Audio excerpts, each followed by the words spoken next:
কি করছে এখানে? ওকে চলে যেতে বল এখান থেকে, আমি আর মুখটাও দেখতে চাই না। সরি রে Mallika. You are a liar. তুই কি বলেছিলিস তোর কাজ আছে? তাহলে হ্যাঁ, কাজ ছিল বলেই অদিতের সাথে দেখা করতে গেছিলাম। আচ্ছা, হঠাৎ করে এমন কি কাজ পড়লো রে তোর অদিতের সঙ্গে? আমি একজন জার্নালিস্ট আর উনি একজন পলিটিশিয়ান। উনি আমার কাজে সাহায্য করছেন শুধু। কেমন কাজ? কি কাজ? দেখ মল্লিকা, তোকে আমি এখন এটা বলতে পারবো না, কারণ এটা প্রচন্ড কনফিডেন্সিয়াল। কিন্তু জেনে রাখ যে এই অ্যাসাইনমেন্টটা আমার লাইফ, আমার ক্যারিয়ারের জন্য প্রচন্ড ক্রুশিয়াল। আর একটা কথা বলতো, তুই ভাবতেও কি করে পারলি যে আমি আর অদিত? তুই জানিস তো যে ঈশান বাদে আমার চোখে কেউ পড়েও না। আর যদি ঈশান নাও থাকতো তাও তো তুই আমার বেস্ট ফ্রেন্ড। তোর খুশি আমার জন্য খুব ইম্পর্টেন্ট। আরে অদিতকে আমি কেন কাউকে তোর কাছ থেকে ছিনিয়ে নিতে দেবো না। কি ভাবিস বোকা? তোমার নিজের কেউ খুব প্রিয় তোমাদের ভালোবাসার মাঝখানে আসবে, যে তোমার ভালোবাসা সম্পূর্ণ হতে দেবে না। কিন্তু আমি কি করব? আমার তো বারবার ওই অ্যাস্ট্রোলজারটার কথা মনে পড়ছিল যে আমি আমার ভালোবাসাকে পাবো না। আর ওই দিন অন্যটাও তো তোর আর অদিতের উপর পড়লো। জানিস সব ভেবে ভেবে আমার মাথাটাই খারাপ হয়ে যাচ্ছে। এই জন্যই বলি যে এই অ্যাস্ট্রোলজারদের কথা একদমই বিশ্বাস করতে নেই। বাহ, ভালো তো, খুব ভালো। এত সুন্দর ডান্স করলাম, এত কিছুর ব্যবস্থা করলাম, আর হাক তোরা দুজন কর। আরে চলে আয়।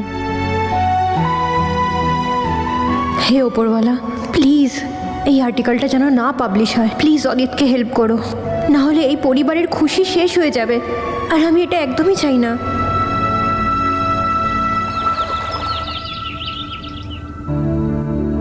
হাই।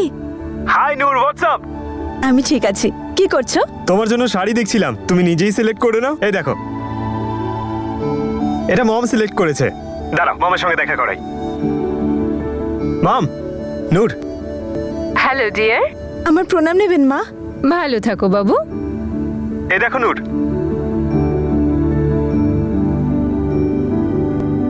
বীর সানাই বেজেছে, তাই পিসি হাজির হয়েছে। এমনি এমনি আমি বলছি না বৌদি, বয়স বেশি নয় কিন্তু অভিজ্ঞতা অনেকটা বেশি। পিসিমণি, তুমি কখন এলে?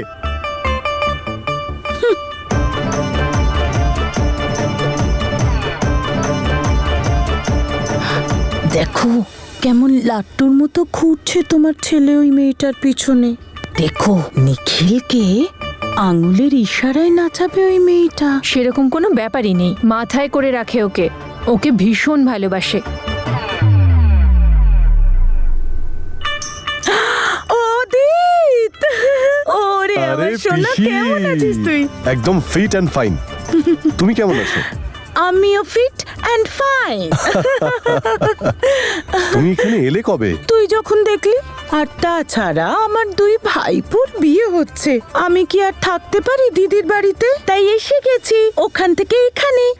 পিসেমশাই কোথায়? প্রিন্সেস প্রিন্সকে ছাড়া আসতে পারে নাকি? ঘরে বসে টিভি দেখছে। ও তো দেখছি ফোনেই পছন্দ করে নিচ্ছে হবু বউয়ের জন্য শাড়ি।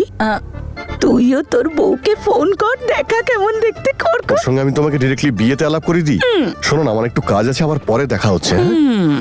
দাদা, মম তুমি তোমার বৌমাকে শাড়ি দেখাও, আমি 1 মিনিট আসছি। আচ্ছা নূর, ইনি হলেন অদিত আর নিখিলের পিসি, এক্ষুনি এসেছেন। নমস্কার পিসিমা, আমার প্রণাম নেবেন। ভালো থেকো মা। শাড়ি দেখো, পছন্দ করো। না না, আপনাদের দুজনের যেটা পছন্দ আমারও সেটাই পছন্দ।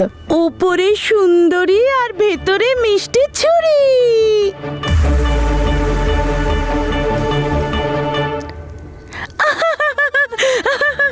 মানে বলতে চাইছি যে তোমাদের পছন্দ আমাদের পছন্দের সাথে তো কখনোই ম্যাচ হবে না। তুমি নিজেই দেখো মা, কোন শাড়িটা পছন্দ তোমার? ঠিক আছে, ওই লাল রঙেরটা। হ্যাঁ, ওর পাশে যেটা আছে। হ্যাঁ, ওই পিঙ্কটা, ওই নীলটা, আর এই গ্রিনটা, আর ওই নীল আর ক্রিম রঙেরটা। ঠিক আছে। ঠিক আছে, বাই মা। আরে বাবা নূর, কি দামি দামি শাড়ি ছিল, আর তুমি তো সবগুলো নিয়ে নিয়েছো। মামি তুমিও না, শুধু 7-8টা শাড়ি তো সিলেক্ট করেছি। আর এটাই তো সবচেয়ে ভালো টাইম নিজের সব ইচ্ছে পূরণ করার। নিখিল ওই বাড়ির খুব আদরের ছেলে। ও যখন যা চায় তা সব কিছুই পায়। তাই সেই কথাটা মাথায় রেখেই তো আমায় আমার সব জিনিস চুজ করতে হবে। দাদা, আমার কিছু টাকার প্রয়োজন ছিল, কাল নূরকে শপিং করতে নিয়ে যাব। কিন্তু তোকে তো ক্রেডিট কার্ড করিয়ে দিয়েছি। ওর লিমিট শেষ হয়ে গেছে তো।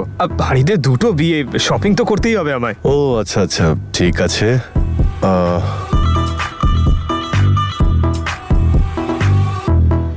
তোর প্রমিস মনে আছে তো? হ্যাঁ দাদা, মনে আছে আমার, অফকোর্স, কি করে ভুলতে পারি। থ্যাঙ্কস।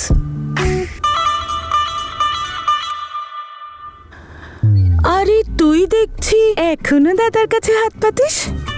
আরে তুই বিদেশ কেন গিয়েছিলি? ঝুনঝুনি বাজাতে? এত বড় হয়েছিস, লেখাপড়া শিখেছিস, আর তারপরেও দাদার কাছে টাকা চাইছিস? আরে নিজেও কিছু কর। কাল যদি তোর হবু বউ জানতে পারে তাহলে কি ভাববে ও? হ্যাঁ, পিসুমনি এরকম কিছু নয়, নূর এরকম নয়। ও আমাকে ভালোবাসে, টাকা নয়। ওর এসব বিষয় কিছু যায় আসে না। আচ্ছা, কালকের ওই পুঁচকে ছেলে আমাকে বুঝিয়ে দিয়ে চলে গেল। আমি তো একেও বুঝতে পারলাম না, আর ওর হবু বউয়ের কথা তো ছাড়ো।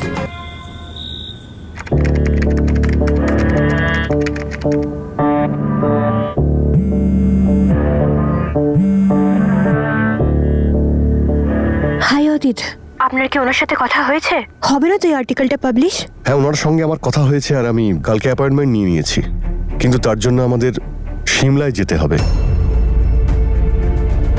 সিমলা? না, ব্যাপারটা হয়েছে আঙ্কেল ওখানে কোনো একটা জায়গায় থেরাপি নিচ্ছেন। ওখানে কোনো আশ্রম আছে, তাই ওখানে নেটওয়ার্কে খুব ইস্যু হচ্ছে। সেই জন্যই ওখানে গিয়ে দেখা করতে হবে। একবার ফেস টু ফেস বসতে পারলেই আমরা বলতে পারবো ওনাকে যে কেন উনি এটা পাবলিশ করবেন না। আর হ্যাঁ, তার জন্য তোমাকে আমার সঙ্গে যাওয়াটা খুবই প্রয়োজনীয়। মনে রাখিস, কাল যাই হয়ে যাক না কেন, অফিসে যতই কাজ থাক অবশ্যই দেখা করবি। কালকের বিকেলটা আমাদের জন্য খুব সুন্দর হতে চলেছে। Are you there? কালকে কি করি? অদিত, আমরা সন্ধ্যের মধ্যে ফেরত চলে আসতে পারবো তো? হ্যাঁ হ্যাঁ, আমরা সন্ধ্যার মধ্যে অবশ্যই ফিরে আসবো। তাহলে ঠিক আছে। ওকে।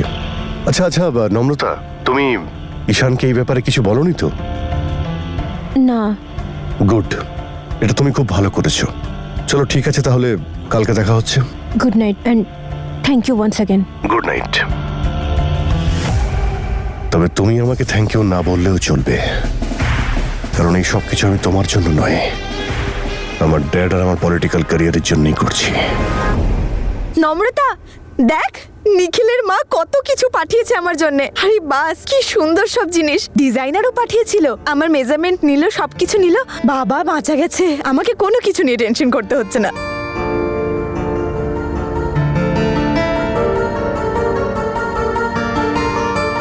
নম্রতা, তুই খুব স্ট্রেসে আছিস মনে হচ্ছে।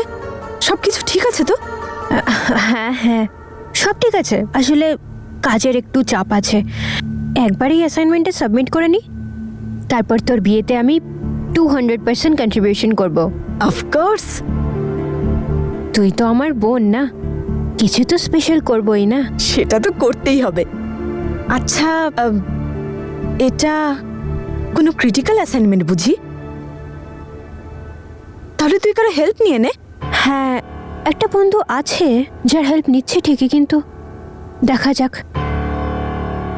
নম্রতা, শোন, কাল রমা আন্টি আমাকে আর মল্লিকাকে জুয়েলারি শপিং এ নিয়ে যাচ্ছে। তুইও চল না, খুব মজা হবে। সত্যি বলছি, আমার যাওয়ার খুব ইচ্ছে আছে, কিন্তু কালকে এই অ্যাসাইনমেন্টের জন্য আমাকে একটু বাইরে যেতে হবে।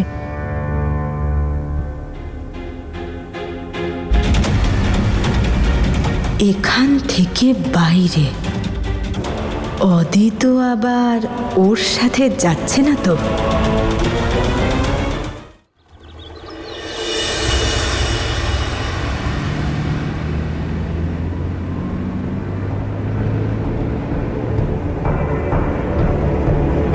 ভুলভাল ভাবছে ও। বলছিল প্লিজ নম্রতাকে বোঝাও না যাতে অদিতের সাথে দেখা না করে।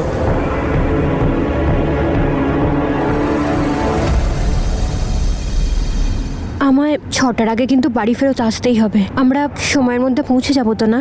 ডোন্ট ওয়ারি, চলে আসবো। তাছাড়া আপনার মল্লিকার সাথে কথা হয়েছে? হ্যাঁ, আমি ওকে ফোন তো করেছিলাম, কিন্তু ও ফোন কেটে দিয়েছে। ও হয়তো আমার উপরে কোনো কারণে রেগে আছে। অ্যাকচুয়ালি মল্লিকা আমাদের দুজনকে একসাথে ওই ক্যাফেটাতে দেখে নিয়েছিল।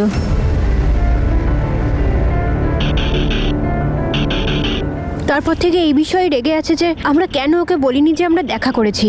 I see, but no problem. দেখা হলে সব বুঝিয়ে বলবো ওকে। এটা ভালো যে আমি আঙ্কেলের সঙ্গে নিজেই কথা বলছি, না হলে মল্লিকার ওর ফ্যামিলিকে খুবই হিউমিলেট হতে হতো। বাট থ্যাংক গড চিন্তার কিছু নেই। আফটার অল ওর ফ্যামিলি এখন আমার নিজেরই ফ্যামিলি। আমার দেখেও খুব ভালো লাগে যে আপনি মল্লিকার ব্যাপারে এতটা ভাবেন।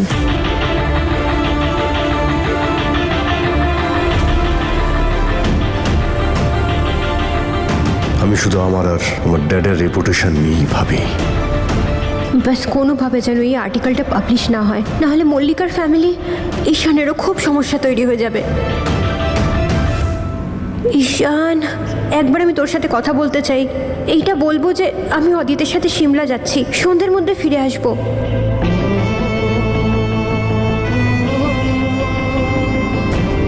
মেসেজ করে দেবো কি? না, মল্লিকা যদি পড়ে নেয় আবার ভুলভাল ভাববে। এসেই বলবো দুজনকে। একবার কাজটা হয়ে যাক শুধু। কালকে শাড়িগুলো ভালো লেগেছে তো?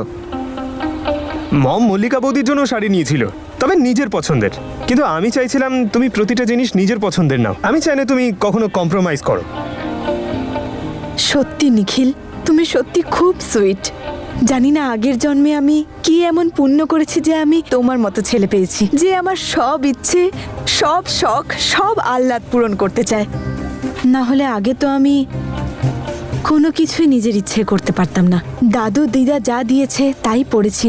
ইনফ্যাক্ট নম্রতাই সব কিছু সিলেক্ট করতো। আর হবে না। আজ থেকে তুমি যা চাইবে তুমি সব পাবে নিজের পছন্দের। আজ থেকে নূর ফার্স্ট। কিন্তু এটা কি করে পসিবল? মল্লিকাও তো থাকবে ওখানে। মল্লিকা বৌদি তো বাড়ির বড় বউ হয়ে থাকবে, কিন্তু বাড়ির আদরের তো তুমিই থাকবে। কারণ মম আর বড়দা আমাকে ভালোবাসে, আর মমের কাছে আমি তো মমের প্রিন্স। তো তার মানে আমি princess? Yes, of course. Now shop like a princess. Come on.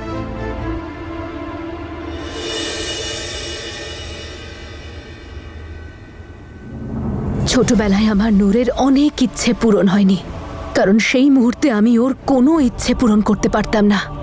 নূর সোনা, 1200 রুপিস অনেক টাকা। প্লিজ দিয়ে দাও না মা, আমি কোনোদিনও মিউজিয়াম দেখিনি, প্লিজ। কিন্তু আর এরকম হবে না। এবার আমার নূরের সব ইচ্ছে পূরণ হবে। ওকে আর কখনো কোনো কিছুর অভাব বুঝতে হবে না। সেজন্য আমি চাই তোমরা ওর জন্য বেস্ট জামা কাপড় কিনবে আর বেস্ট জুয়েলারি কিনবে।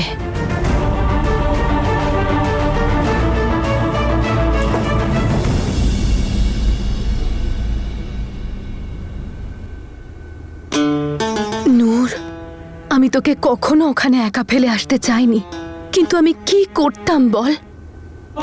পরিস্থিতি এমন হয়ে গেছিল যে তোকে ছেড়ে আমায় চলে আসতে হলো, আর এখানে এসে নতুন করে জীবনটা সাজিয়ে নিতে হলো। যার সাথে আমার বিয়ে হয়েছে না নূর,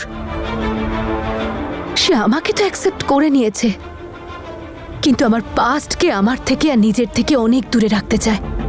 তাই কোনো দিনও আমি তোকে আমার কাছে আনতে পারলাম না, কারণ কেউ এখানে আমার অতীতের ব্যাপারে কিচ্ছু জানে না।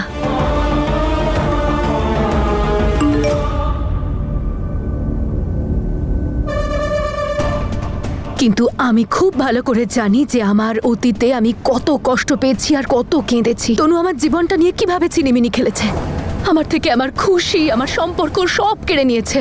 আর এখন এক্স্যাক্টলি সেই একই জিনিস ওর মেয়ে করছে নূর তোর সাথে, যেটা আমি কিছুতেই হতে দেব না।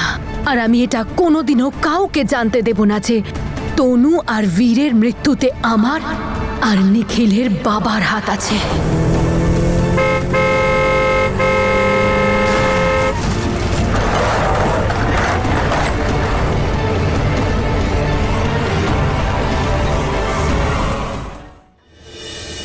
থ্যাংক গড আঙ্কেল রাজি হয়েছেন। তাহলে নম্রতা, আমাদের কাজ হয়ে গেল। কাজ করে কিছু খেয়ে নিয়ে আমার খুব খিদে পেয়েছে, তারপরে যাব।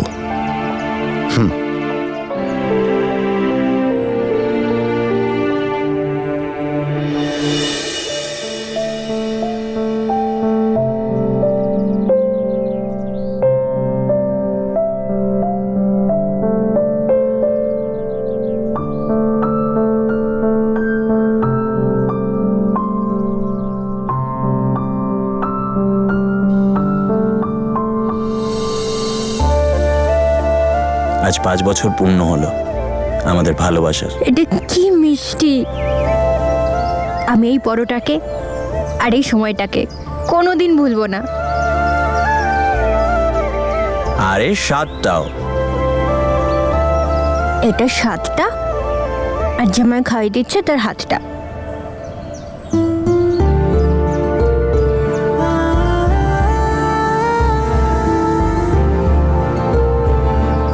কালকের দিনটা মনে আছে তো? আমি তোকে ভুলতে পারি, কিন্তু কালকের দিনটা নয়। এটা সেই দিনটা যেদিন আমরা দুজন দুজনকে প্রথমবার বলেছিলাম।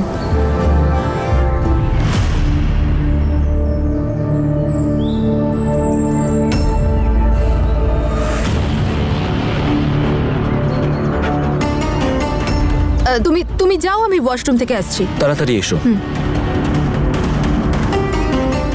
নম্রতা অদিতের সাথে? তুমি জেনারেলি এরকম সবসময় টেনশনে থাকো নাকি স্পেশাল কোর্স করেছো?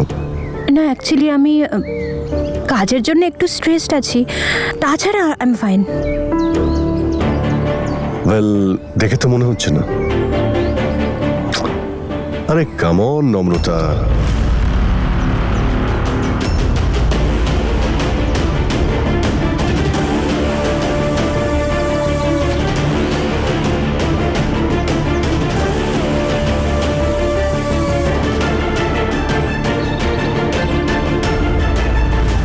সরি,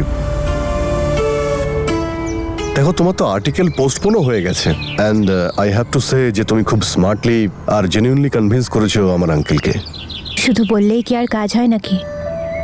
আপনি ছিলেন বলেই সম্ভব হলো। ইউ হোল্ড দ্যাট পাওয়ার।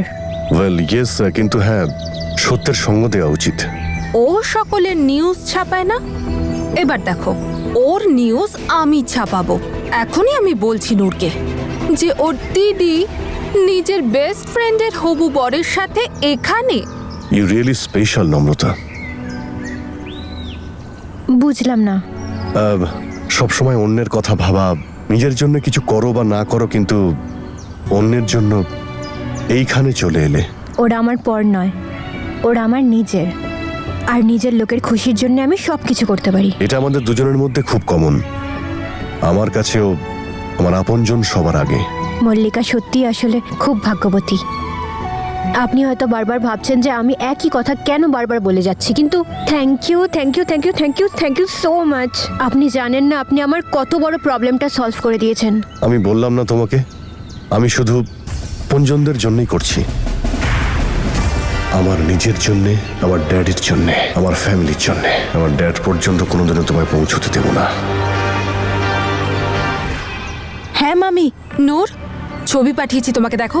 কার? তুমি তাড়াতাড়ি চেক করো, আমি হোল্ডে আছি।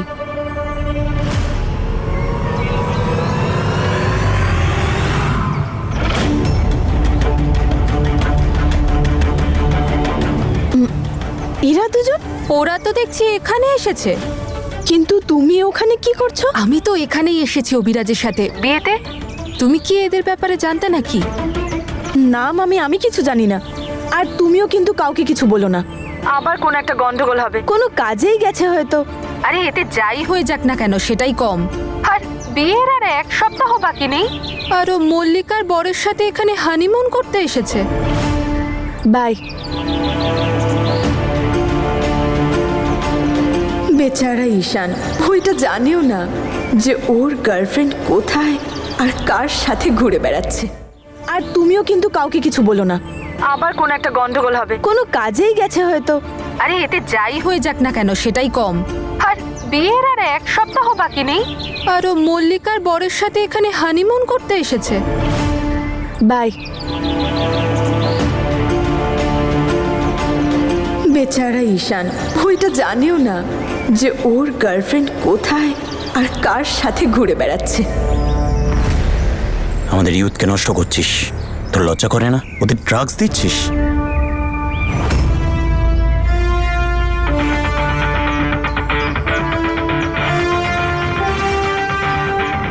বাহ স্যার, মানতে হবে আপনাকে। যদি আপনার মতো পুলিশ অফিসার এখানে থাকে তাহলে শহরে ড্রাগসের অস্তিত্ব থাকবে না। এটা আমার একার কাজ নয়, তোমরা পাশে না থাকলে কিচ্ছু হবে না। কিন্তু মনে রেখো, ভয় পেও না, ইয়েস স্যার। যে পাওয়ার আমাদের হাতে আছে সেটা কারো কাছে নেই। ঠিক বলেছেন। আমার ফোনটা নিয়ে এসো। Yes sir. স্যার আপনার ফোন। Thank you. Welcome sir. এতগুলো মিস কল, দেখি তো কল করে।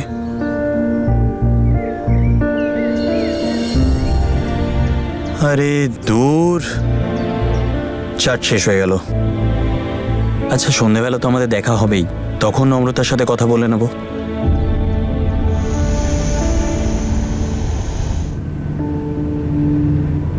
একটু তাড়াতাড়ি ড্রাইভ করুন না প্লিজ, আমার অনেক দেরি হয়ে যাচ্ছে। এটা পাহাড়ি রাস্তা ম্যাডাম, তাড়াহুড়ো করতে গিয়ে একেবারে না দেরি হয়ে যায়। আর মনে রাখিস, আকাশ পাতাল এক হয়ে যাক, অফিসে যতই কাজ থাকুক, কাল তুই দেখা করবি। কালকে সন্ধে আমাদের দুজনের খুব সুন্দর কাটবে। মনে হচ্ছে আমার শালা তোমার অপেক্ষায় রয়েছে।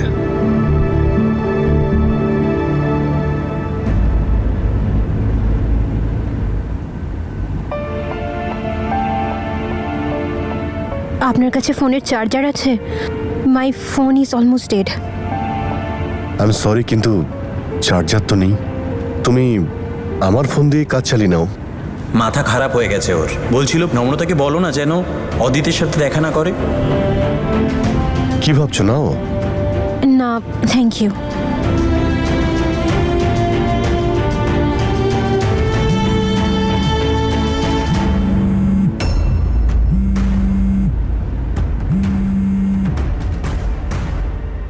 হ্যাঁ, আমি একটু শহরের বাইরে আছি, আমি এসে দেখা করছি।